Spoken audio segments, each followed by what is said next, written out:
breaking news here at Sierra Motorsports, Grass Valley, California. The KTM EXC-F line has a new entry on the street-legal enduro bikes. I've been extolling the virtues of smaller bikes for years now, and look what KTM has just come out with. A real surprise in the US market, a 250cc size EXC-F street-legal, race-ready enduro bike. So let's check out some of the features on this new machine. So this means the EXC-F line now has the 500cc, the 350, which I've owned for years, is my favorite trail bike of all time, and now this 250. Weight-wise, these bikes are very similar. There's not much difference in weight between the 250 and the 350. Where you gain your advantage is the work that KTM has done to make things smaller, lighter, and stronger, and through mass centralization of this engine and frame design. I'm telling you, on these smaller engines, it feels like a much smaller bike on the trail. It's taken me years to convince guys that the 350 is really all the power you need on the trails around here versus the 500. Now, what about this 250?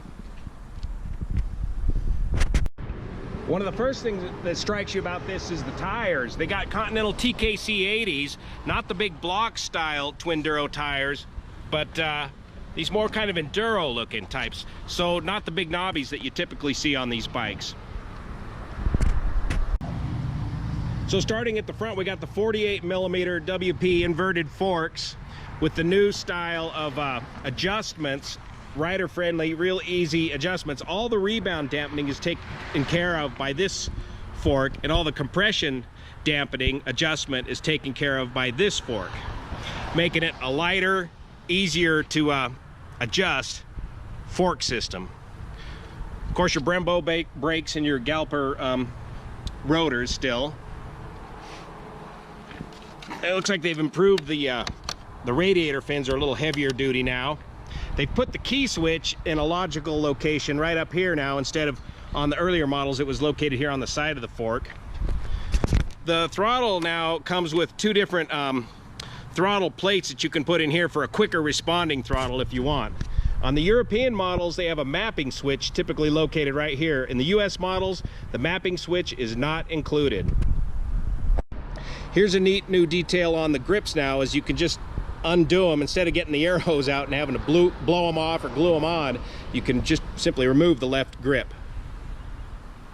Conventional controls otherwise, conventional odometer.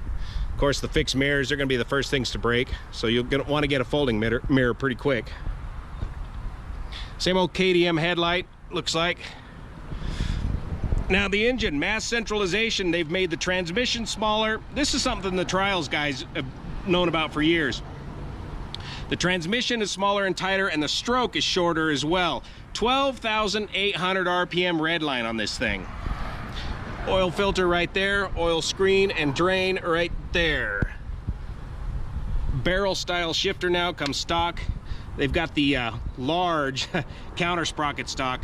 Remember, they got to gear these things up pretty high to pass emissions and sound testing. For trail riding, you're going to want to change that gearing right away. They've got the that's why we got the strap here. They got this automatically snap up kickstand. Just change that dog bone out and you can get the kickstand to stay. The nice no dirt foot pegs there.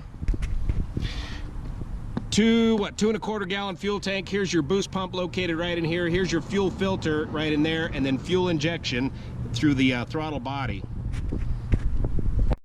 They've changed some of the controls here on the throttle body. This red knob on top now is your idle adjustment, and the yellow knob on the bottom is your fuel enrichment lever, what ostensibly used to be your choke lever. Pull that out to start it up when it's cold. Of course, this is all electric start now, lithium-ion battery, but look at this. No Kickstarter anymore. The purists might have a little problem with that, and I have gotten into situations with the 350 where I've needed that Kickstarter before. If you really get stuck out there and wear your battery down, the quickest way to get these things started is a swift kick with the Kickstarter, and I'm sure there's a kit to adapt the Kickstarter to it. But in order to keep costs and weight down, they've left it off on this model. Of course, there's your oil sight glass right there. Comes stock with a fan. All of them come stock with a fan now. Originally, you had to add this cooling fan.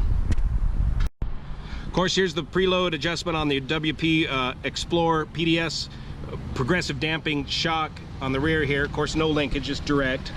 And high speed and low speed compression dampening are available there. And I believe that should be, yep, rebound dampening available right down there. Nice flat black rims with the rim locks installed. You're going to want to get that balanced if you're going to take that out on any kind of asphalt at all. Large LED tail light. The signals, they don't droop that much. Most folks end up changing this tailpiece out anyways. And no grip, real nice no grip seat application here. Slide forward. All right, cool. So the air filter is still located in the same place, but it's a different mounting system now. The center still slides over the center, but now you attach it positively here on both ends here, and I believe, yep, up in there. So that ensures that you get a good seal right here, which traditionally was a bit of a problem in the earlier model air filters. Looks like maybe another fuse or some of your electrics right up in here. This, I believe, is part of your emission system right there. All California smog approved and Euro 4, what do they call that, Jerry? Homogenized.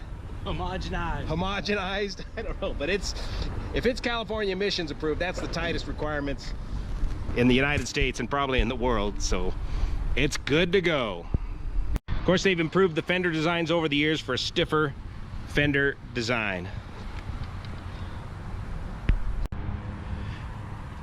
Now, this being the top of the line bike, it's going to cost a pretty penny to get it out of the shop. And remember, after you buy it, you're still going to need quite a few accessories to really make this trail ready. You're going to need to buy some aftermarket items, including a proper bash plate here, some bark busters up here, and these handlebars are adjustable 4 different ways. You can move them forward here, and these are reversible to change the adjustment on the handlebars. But I typically like to raise the handlebars up quite a bit. So there's always more money to spend on motorcycles at your local motorcycle dealer. Neat new design on the engine case covers here with this rough finish now. The wear and tear, they wear a lot nicer now. The wear and tear you only see on these smooth surfaces here. The bumps preventing the rest of your boot from scuffing that up so bad. Wouldn't that be a crying shame? So if you're looking for a race-ready enduro bike, KTM is it. All the other bikes in this size category, the Japanese manufacturers, I would say are primarily recreational. This is truly race-ready. The only other manufacturer is Husqvarna, which is owned by KTM. So if you want this in the color blue or white, you can get one of those, but it's going to be ostensibly the same bike. And I'm not sure if they're making the 250 version. The 250 EXC-F KTM, the latest, smallest version in the street legal enduro market.